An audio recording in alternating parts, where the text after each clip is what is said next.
Hello to everyone on native lands. This is Danny Brigman, and you are listening to the Living and Building on Our Homelands podcast. Thank you for tuning in. All right, everyone. Welcome to episode 1 here. Excited to kind of kickstart this, and I think it's going to be pretty fun, and I hope you all think so too and can get some value from this. And my hope with this podcast is really just trying, I've touched on it on that little episode 0 if you listened or not. I just really want to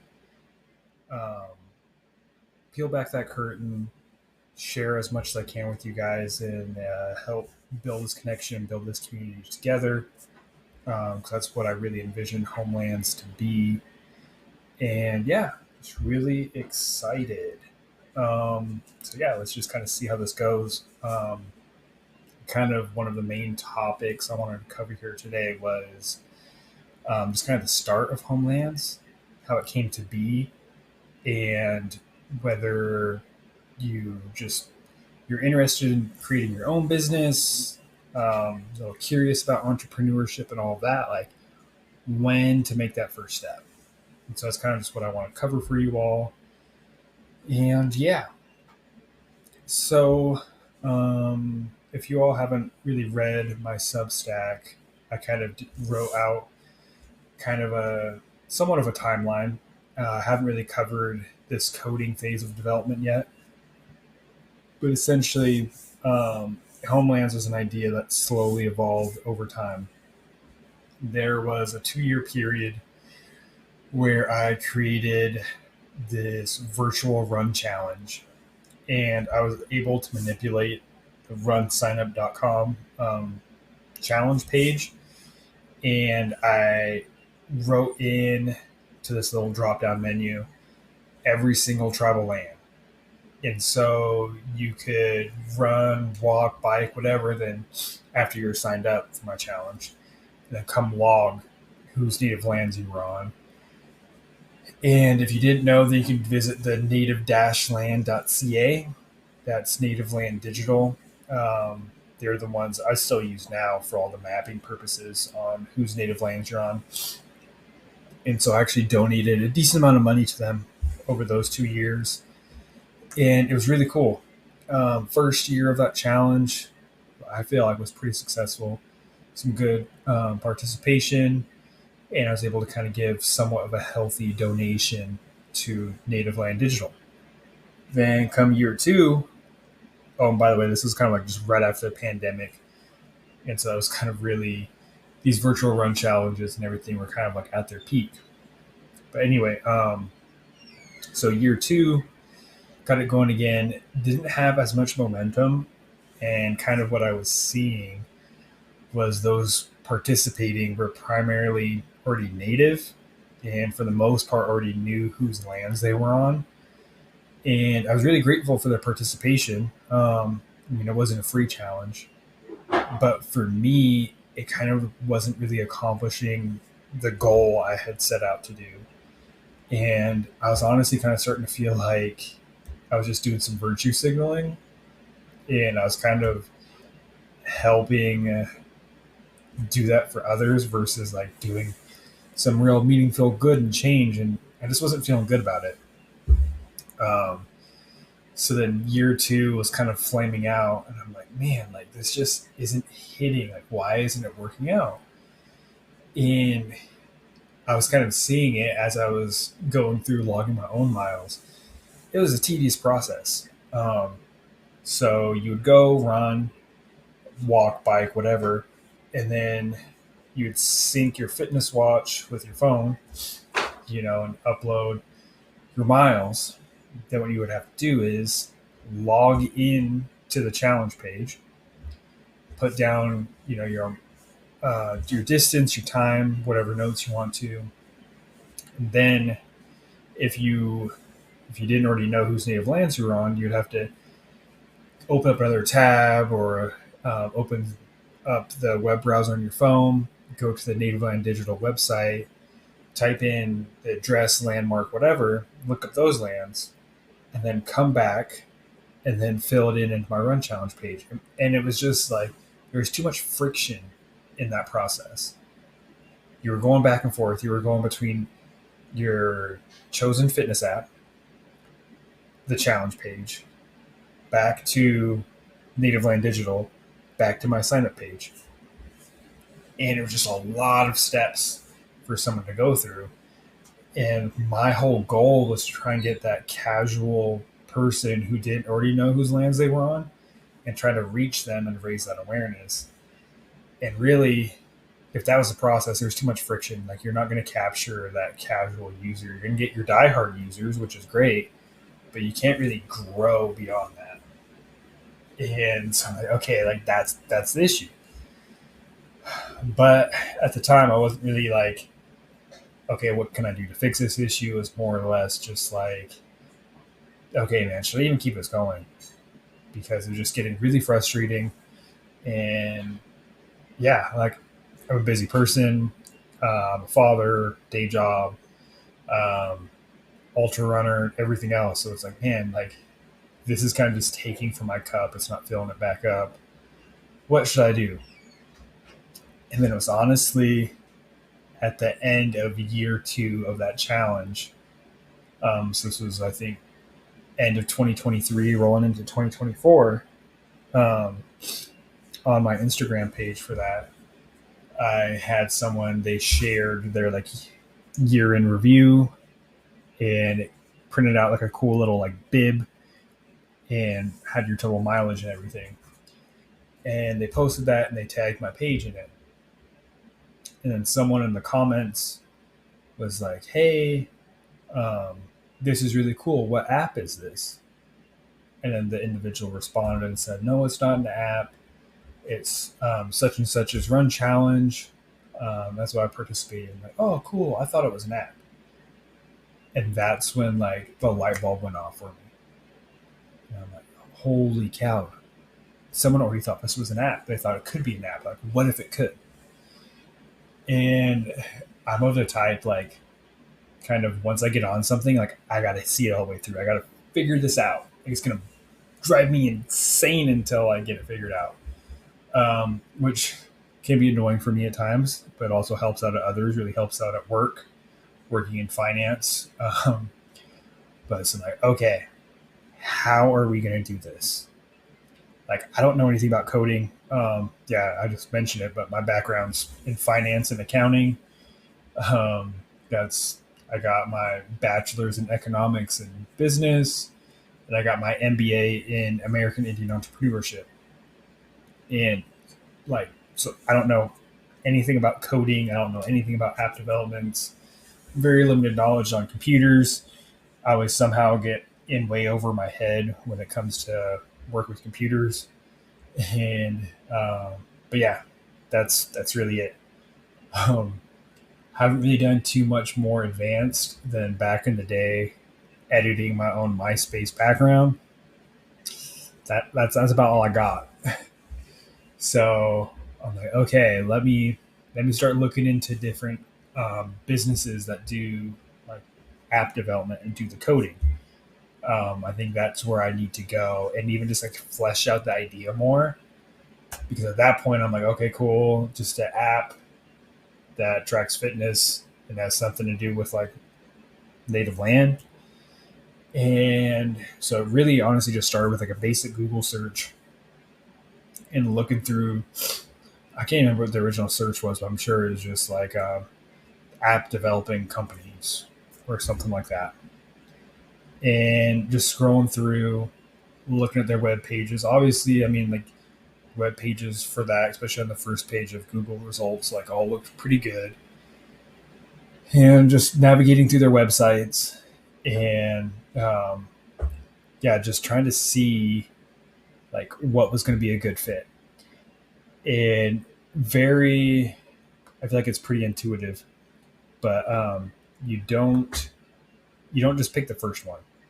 Like, that you need to do your cost comparisons and really feel it out, especially with like a decision like this. Like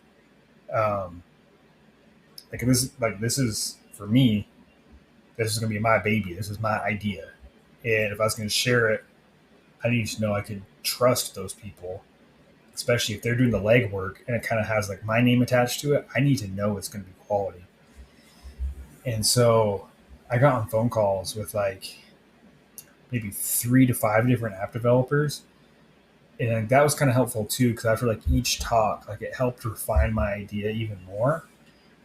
And each time too, like especially the first one I talked to, they were super cold, super businessy, just like they were immediately wanting to know the return, like how much money I was going to charge for the app. And I'm like, hey, like I just want this out there for the people. Like maybe make money through ad revenue. Like I just want this done. And they're like, yeah, no, not going to happen.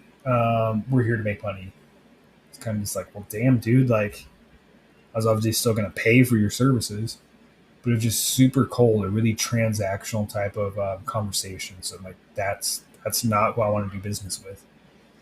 And then quickly just kind of kept moving on to others. And it was kind of like just a mix of like something like that.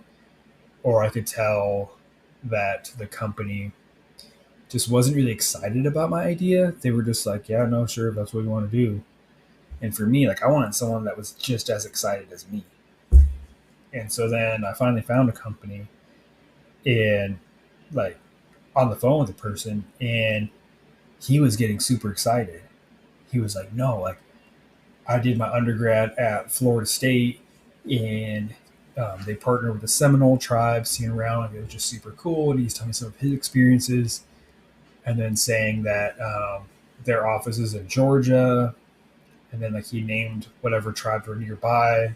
And he was always curious, but he never knew how to learn more about those tribes, but he wanted to.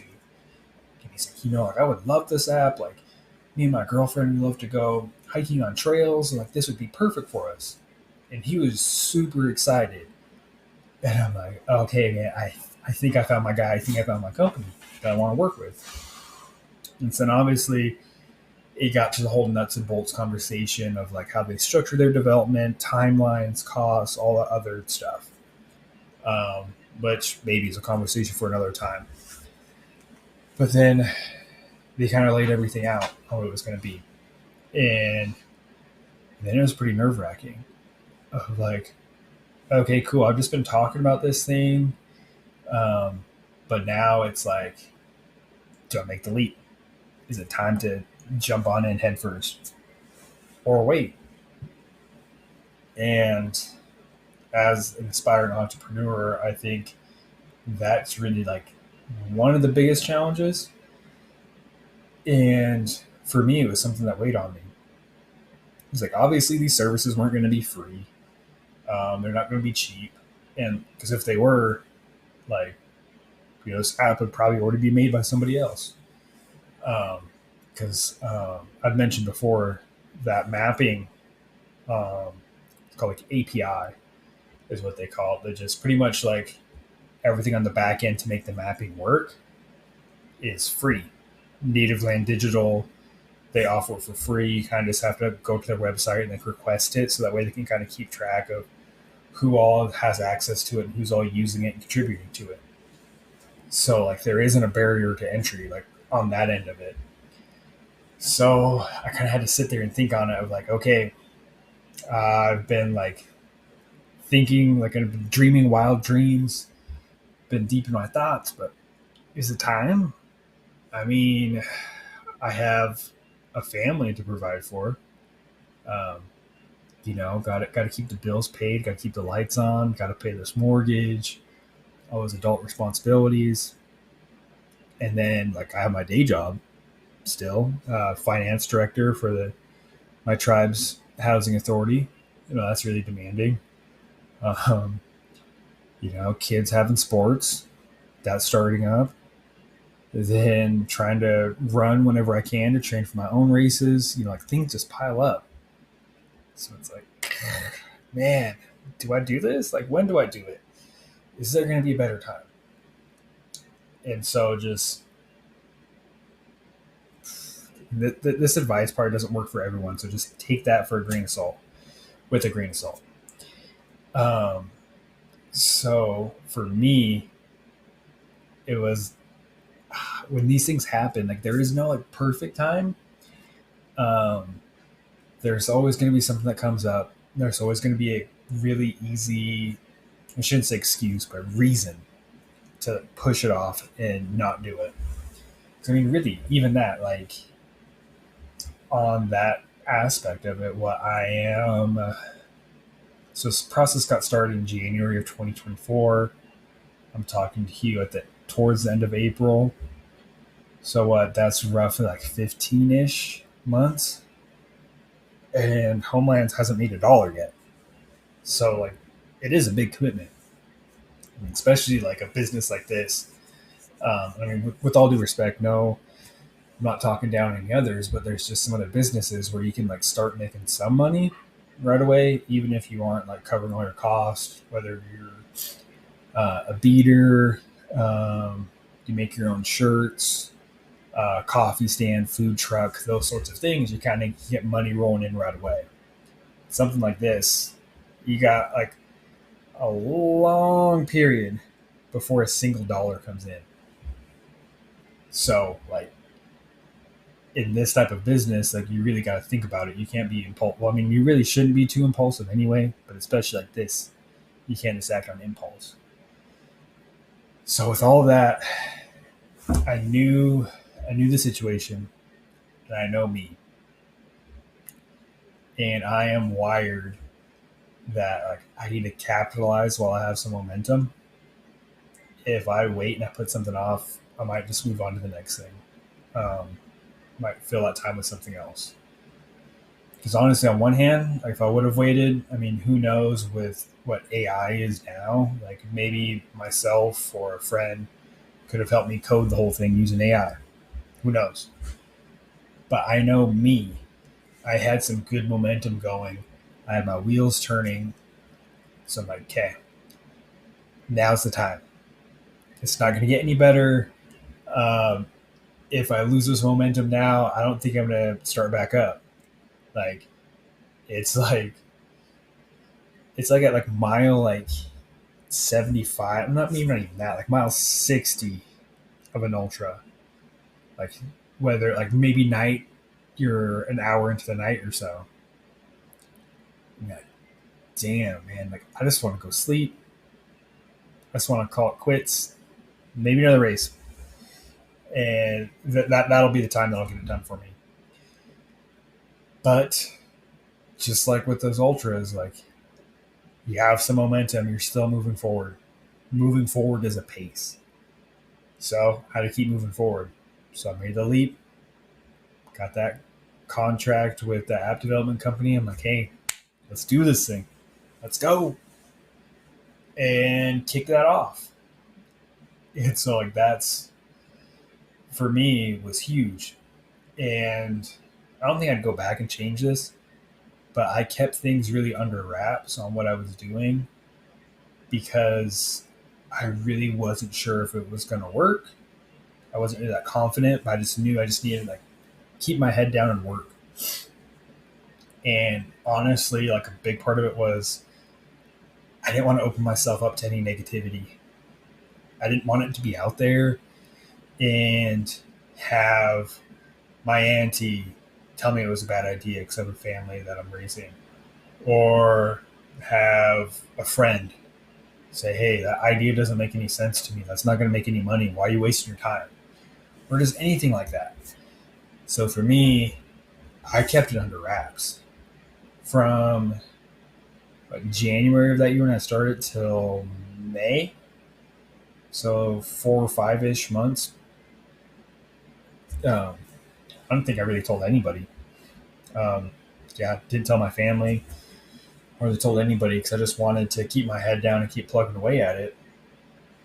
And doing it this route is kind of interesting too, because since it's an app and the app is the whole business, that it's kind of out of my hands. Like I said, I'm not some IT expert.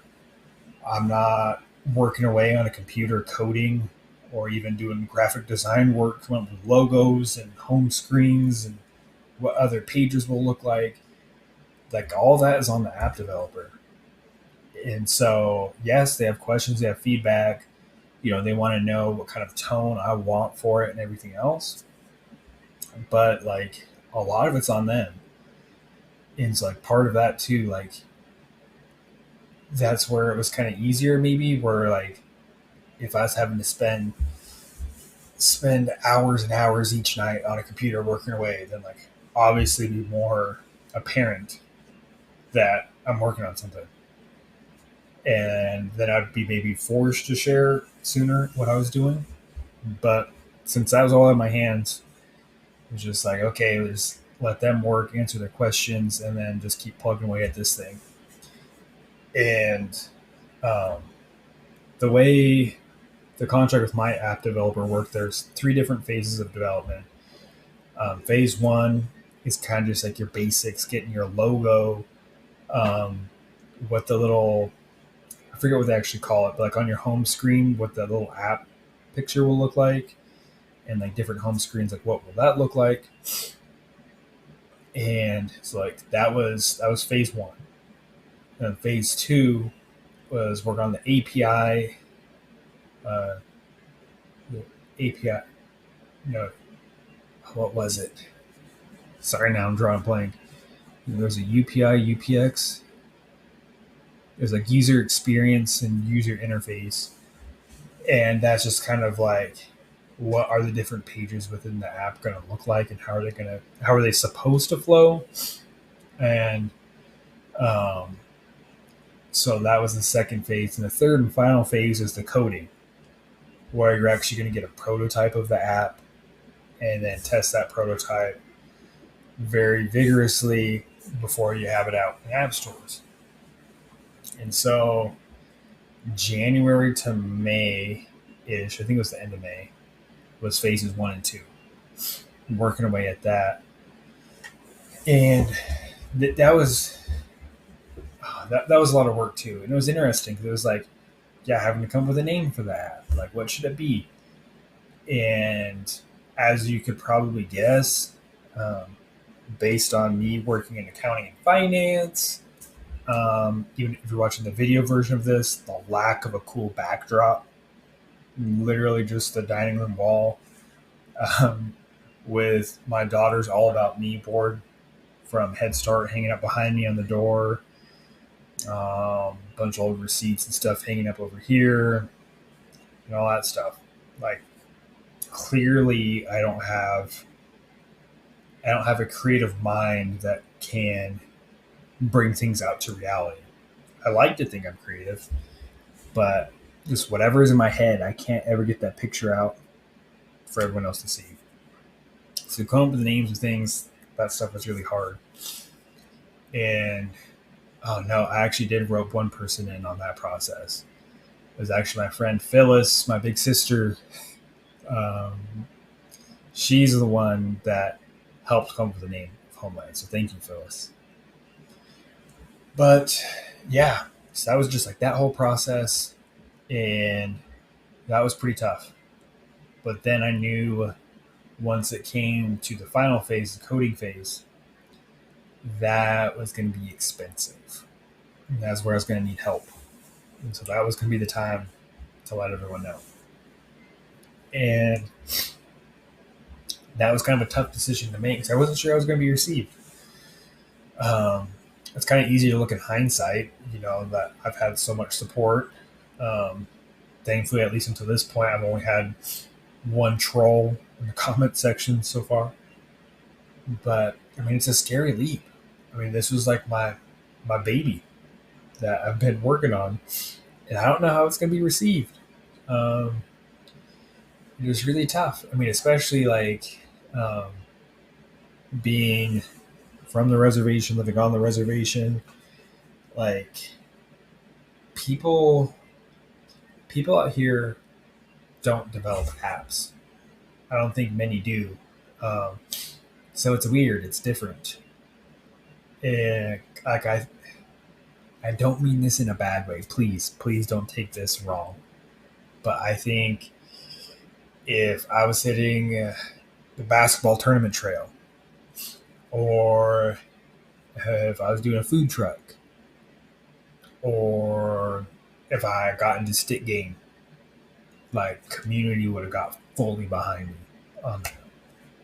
But when it comes to developing an app, and especially like not being the one that's doing all the coding, like I said, like that's something, since it's intangible, like they can't see it, they can't feel it.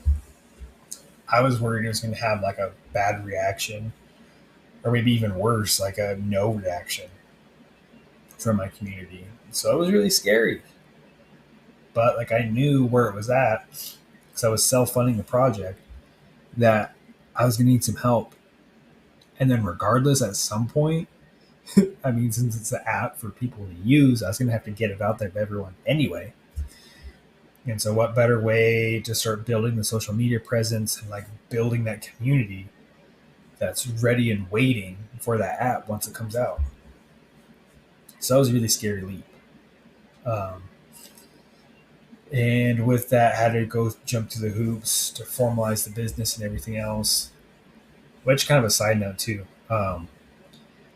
Like I'm not sure what my listening audience is going to be comprised of or anything, but this is something I see like very, very often, at least on my reservation. I'm sure it's pretty common in Indian country. Um, when you're creating your own business, if you're wanting to do business under a business name, not your personal name, you need to do more than get your travel business license. That's a good step. It's being proactive. But I've seen this so many times, especially being in finance and like cutting checks, is different uh, native entrepreneurs. They get that tribal business license and they think they're done as far as formalizing a business, especially if they think, hey man, I'm only doing business on the reservation anyway. Why should I do everything else? Well, what happens is um, you get that check cut in your business name. Um, there's like 1, 2, 3 app development company, and you go to the bank to deposit that check. Bank won't let you deposit it, won't let you cash it because they don't have anything that says you're a 1, 2, 3 app development company. You might come bringing in your tribal business license, like, hey, look, I have this, it's me. And they'd be like, hey man, that means nothing here. Like, we're not on the res. Like, and that's not some like photo ID. Like, you could have just stole that from somebody. Like, that doesn't mean anything to us. And so I see that. I've seen that happen twice at my place of work, maybe a year. And so then what happens is you have to go get that check voided and you have to get it redone in your own personal name. And so, especially on the back end, if you're trying to keep business finances and personal finances separate, it's just going to get super messy.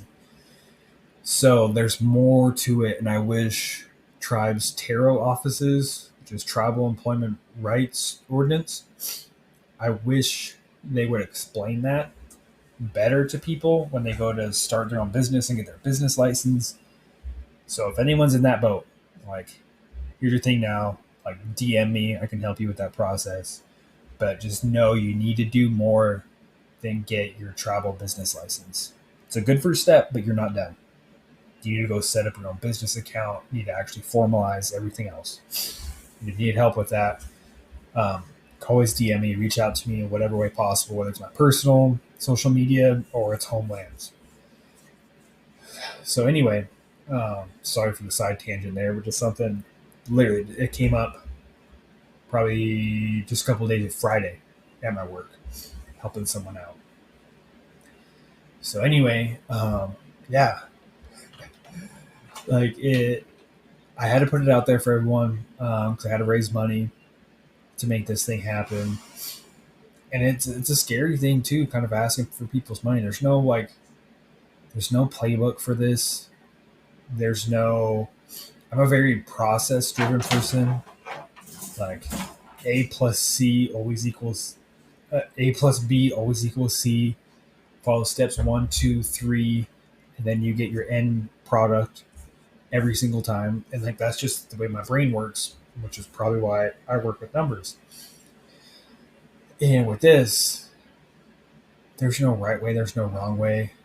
Um, it's very fluid. It's very gray, and like not every move is a move like forward or as forward as you would like to be, and it's tough. And so I think it was kind of like a perfect time once I kind of made this public. I got a bunch of support, which was great. But at the same time, like I was gonna have to put myself out there to try and get some other people's money to help me, and that's tough. That's scary, and I'm thankful that I was able to kind of like build some support along the way because there's been a lot of setbacks. Um, I like to focus on the positives, so you know you might not even be able to tell on the outside that there has been setbacks, but there has. There's been a lot of days where I think Homelands wasn't going to still be here, and I should just give up on it. And that's real. And I think those feelings are okay. Like you shouldn't be hung up on them. But like I think it's like okay to feel your feelings, just in life, period. But especially like trying to create your own business because there are going to be setbacks. There's going to be days where you don't know how you're going to get through the next day. There's going to be times where you have you have a lead on whether it's funding, um, some sort of new customer, whatever it may be. That lead's going to fall through, and you're going to have to deal with it. I mean, especially, I'm kind of thankful that I'm in a spot where, like, I'm a business that is an employee of one, just me. At this point, I mean, like I said, the app hasn't been developed yet, but if you have staff, you have employees, like you're like responsible for them. That business has to support everybody, and you might be faced with a time where you have to make tough decisions. God forbid you have to let some people go. Like it's tough. It's scary, and I think that's something maybe with just like society in general, and with kind of heightened by social media, but we tend to only see the highlights. And I think we need to realize that there are going to be setbacks too. And that's okay. Not every day is going to be a good day. Um, and yeah, it's like, so I think at those times, it's really important to kind of find whether it's within your business, outside your business, in your personal life, in professional life, find that core of people that you can trust and lean on when you need to. That will like again. I'm sorry if listeners aren't ultra runners, but I kind of bring it back to ultra running again. Like again, you're at that 100-mile ultra marathon, and your crew can like really turn around a race where they can make you or break you, and you're going to need that crew that isn't going to coddle you. That when you want to give up, when you want to call it quits, they say, "Okay, no, come here. Let's give you a big old hug. Let's wrap you in some blankets, lay your head down, go to sleep. You're hurting. You're in so much pain. I can't take it. Like, let's just go. Let's just end this." Same thing in the world of entrepreneurship. Like, you don't need that. You need that person that's like, that's bullshit. You're having a bad moment. It's just a moment. It's going to get better. There's lows and there's highs and there's lows again. And you're going to be okay. So suck it up. Have some soup. Have some caffeine. And get the F back out there. And like that's what you need. And I can speak from that experience. Because yeah, I've had that happen to me not only with my business, but in running as well. Where it ultra marathons and entrepreneurship are just like the perfect analogy like for each other. Because I really had that exact thing happen where I was coming in right at dark, right before dark. I'm like, I am done. This is stupid. Why am I out here? I knew I wasn't in good enough shape coming into this race. I'm wasting everyone's time. I'm wasting my crew's time. I had a pacer, drive like several hours and been waiting all day just to run with me. I'm gonna let him down because I can't do this thing. I'm not good enough. Behind pace. I can't do this. I'll let my pacer pace me since I drove all the way here, and then I'm gonna quit.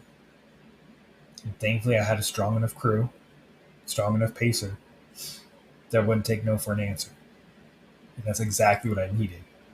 I got through that low, and there was a high on the other side of it. And I was able to get across that finish line and get my belt buckle. And that's the same thing when it comes to starting your own business. Every business is going to be different.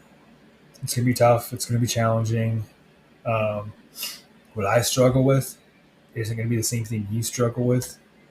And the thing you struggle with isn't going to be the same thing I struggle with.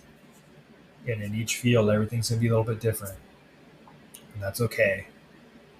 But just know, like, there is going to be a high on the other side. And so, like, that's kind of like some of my best advice at this point. There isn't going to be a perfect time to get started. Just do it. Take a leap. Obviously, responsibly. Don't go, like, sacrifice your whole family's livelihood to go chase some dream that isn't going to make money. Obviously, do your due diligence, figure out your monetization strategy, your revenues, whatever, and then make that leap. There isn't going to be a perfect time. And then also, like, you are going to struggle. There's going to be lows. There's still more lows for me coming. I know it. I know I'm going to get let down, but I know there's going to be other highs on the other side of it. And that's just the way life is. Maybe, okay, I'll touch on one of my lows with the actual business. I don't want to out them too much, so I won't name them by name. But just to show you guys, like, hey, this stuff's happening to me, and maybe even to practice more of what I preach. Because, like I said, on social media, I've kind of only been doing the highlights. I haven't been telling you guys the lowlights. But this was shortly after I kind of announced everything, and started trying to raise funding. I reached out to this tribe that I've done some work with before, and I was really thinking if I could get this one tribe to contribute, whether it's just straight monetary donation or creating some sort of partnership, maybe with their health and wellness programs, maybe with their culture programs, something like that, to get them to contribute. And I really thought if I could get one local tribe, that would lead into the next and the next and the next, and I could potentially be fully funded by just a handful of tribes. And I had a really good feeling. I've worked really well with this tribe in the past. And I kind of immediately got a meeting with their council, their tribal council. Well, it was like what was it? Like a committee of specific councilmen. It was a community development committee. That's what it was. So it was like a select handful of their overall council were part of this committee. And I got a meeting with them. I got on their regular monthly, I think maybe bi-weekly agenda. And I was super excited. So I had a whole PowerPoint presentation prepared. Even got myself like a little bit of merch to like wear and like look like legit. And took a whole day off of work. Traveled. It was one of those things, like, I just knew it was going to be a great day. I just had a good feeling, because even to start out that morning, I was in the wrong conference room. But then I met somebody, and that's how I found out I was in the wrong room. But they were working with that same tribe's education department, working on some different curriculum stuff, and we got talking, and they're like, oh my God, your app would be perfect. Hey, let me connect you with the education director of the tribe, and let me meet with you also. Like, I think we can work out some partnerships. And this was all before like my actual meeting started. So I was super pumped. Like when something went wrong, it actually went right. I made more connections. So then I go into the meeting. I was pretty nervous, especially once the council got into the room and I saw, they were all of them were older. So I wasn't sure if they would understand apps and stuff like that. So I started my presentation. Once it was my turn, um, they had a bunch of really good questions.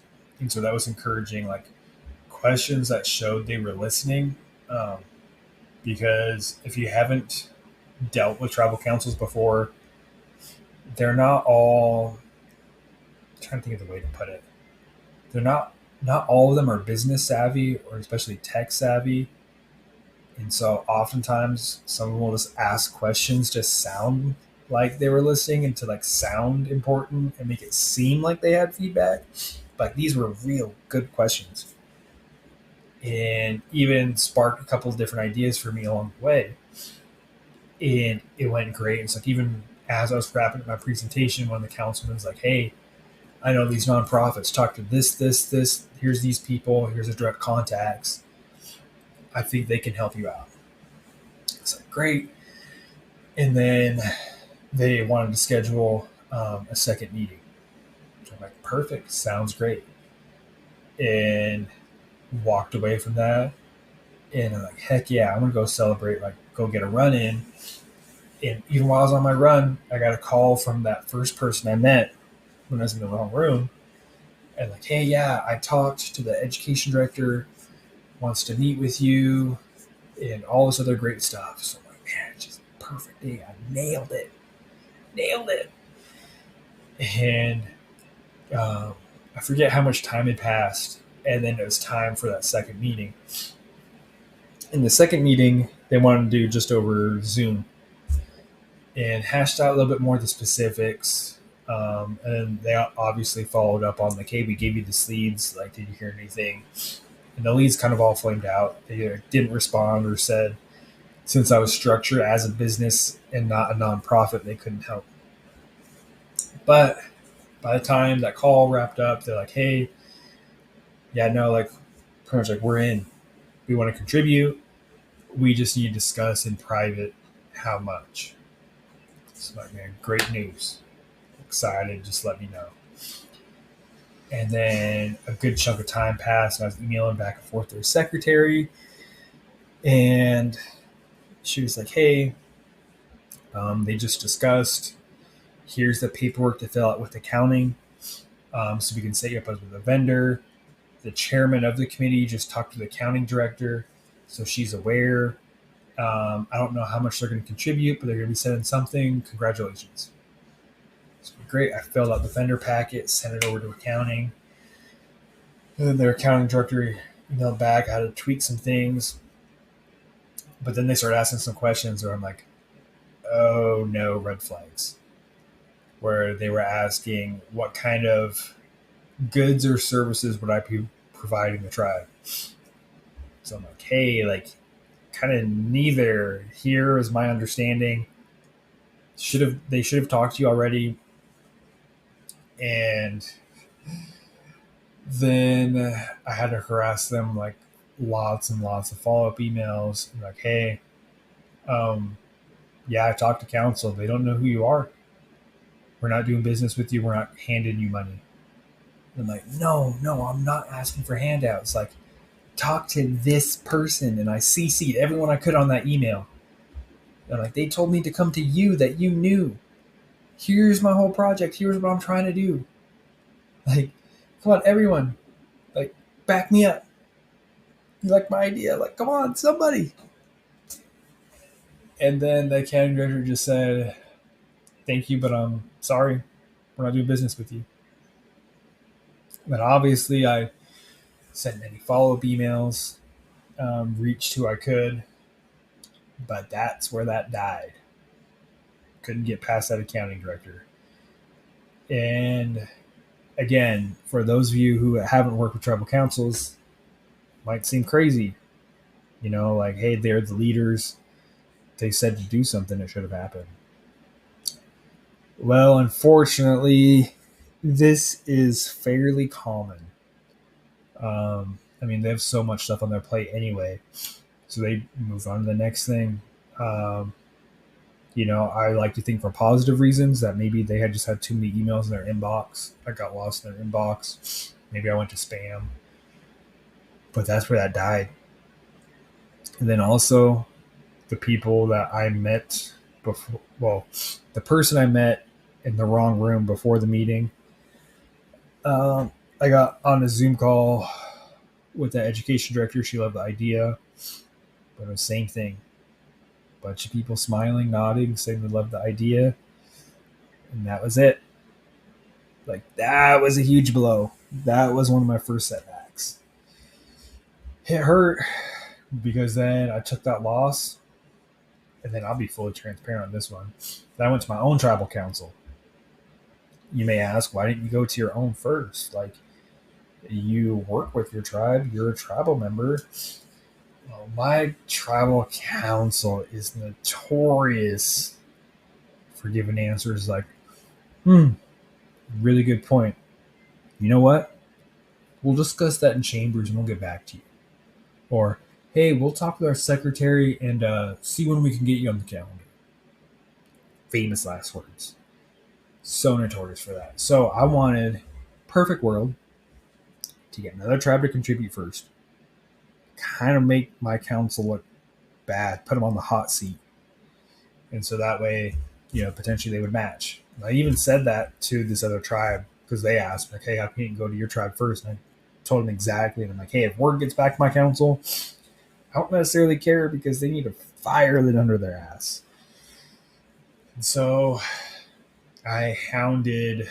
So we have 5 council people, and I hounded 3 of the 5.